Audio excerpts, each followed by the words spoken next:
Hey Mike, Roy the Spuckmayers. Sorry, I somehow deleted your down the line swing. I was able to flip it over with the help of my wife, so thank her for that. Just a couple of notes and setup. I put you next to someone that's similar in body size and shape, which is Kelly Gibson, great ball striker. Unfortunately, in a really bad car wreck, and now has a pin in his left leg, and I think he lost part of his knee and his hip.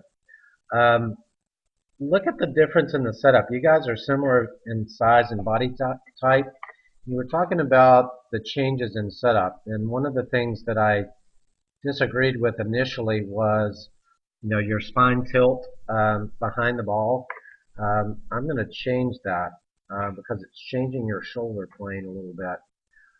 If you look at Kelly, he's more level in his shoulders this way, and there's a couple of reasons. One is that your grip is stronger.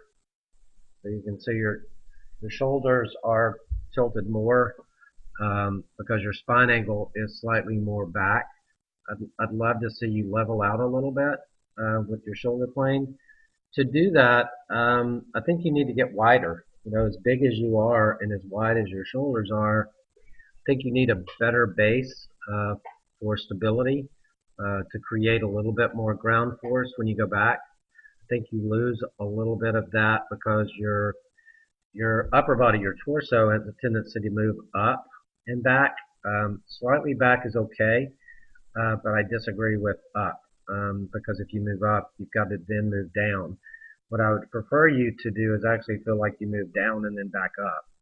So part of the 3D analysis that I saw was that you were losing some ground forces. So by changing your spine tilt, which is behind the ball, leveling out your shoulders, relaxing that left shoulder a little bit and widening your stance is going to give you a little bit more stability to load. So let's talk about that for a second. If you watch Kelly, he's going to move into his right side as all good players do and move behind the ball. But if you notice that his spine is actually moved down, your phone actually moves up, moves a little bit, but I can still tell that you move up and away when you take the club back. I can tell that your phone is not stable, but you can tell that you've moved away and up. When he's in that position right there, you can tell that his left shoulder is moving lower or steeper. And in your case, you're moving more level, which creates a flatter swing plane. It creates a narrower arc because the club gets a little bit more round. His club is working more vertical there, so he's creating more width. And that affects your wrist angles. So because your grip is so strong, which is a shut face player, and there's some good players that are shut face, but if you look at your wrist angles compared to Kelly, he's not quite as strong a grip as you are, but I can tell that in your transition, your face is going to be shut to that path. If you look at where the face is compared to Kelly, I would say that your face is probably, you know, 10, 12, maybe even 15 degrees closed at that point. It's pretty blurry there. I can see Kelly's pretty well, but it's very close to your path. Um, so what you have to do is you have to use your hands more to flip the face up without closing it. And in this case, it was shut coming down and it's shut coming through. So I would say your miss is going to be a hook from that position. And you can tell that Kelly uses his legs to move up and through, and you're still moving down when you hit it. So if I use some different analogies, for a player of your swing style, I still feel like the biggest thing that you could change is width in your stance, level out your shoulders a little bit to be a little bit more neutral in your spine. I'm certainly not telling you to be zero, but I think your spine tilt is probably, oh gosh, I'd have to measure it, but it's probably 5 or 6 degrees, and I'd like to see it maybe 2 or 3. And if you're going to play with that strong a grip, You're gonna have to really be careful in your wrist angles going back, and in your case, because your shoulder point gets very flat, you can't work the club up. It's going to work around. Um, and I'd love to see that left shoulder work more down toward the golf ball. So it tells me that you're loading the ground better. And I can tell in your case that it's not doing that. You're moving up and away. And the club's going to work flatter from that position.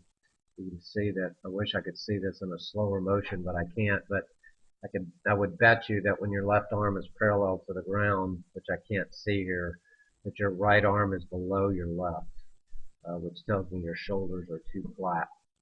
And you don't create the wrist angle in the width in your arc, and that's why you get narrow and cuppy, with that strong grip. So that's what I see, my friend. I'd start with setup, wider, try to work your left shoulder lower, try to get the club to hinge more up versus around behind you, so that you feel like, I know that this is a misnomer, but what you should feel like is you're moving down and then pushing up, because I can tell that you lose your right leg brace just a little bit when you move up. Wish I had a down the line view to really see that, because I don't think your right hip works up. I think it works too level. So you lose your spine tilt, therefore you lose your spine bend, um, which makes a more linear motion. You'll see that he stays more inside the box coming down, and you're way more outside your box. Some of that is just the camera angle and the phone moving. So anyway, in the future, if you can get your phone on a tripod, that would help me. And then try to resend the down the line. I'm not sure about the Android phones, about how you can make that work, to get the video to be right side up. I had to do a lot of research online to get it to flip over, but somehow or another I lost your down the line view. So sorry about that, but I don't know if you have time to hit some balls in your studio tonight to refilm. If there's any way that you can get your phone on a static position, that would be helpful. But those are the things that I see that would actually get your release points better. If you're going to play with a narrower stance with your shoulder width, you're going to be too linear. And the second thing, your wrist angles are going to have to work more up with that stronger grip versus flat. So it's going to cause your hands to be a lot more active coming into the ball. So anyway, that's what I see, my friend. Give me a call if you get a chance, or just send me another video this evening in your studio, and love to see a down the line view as well. And hope you have a great evening. Take care.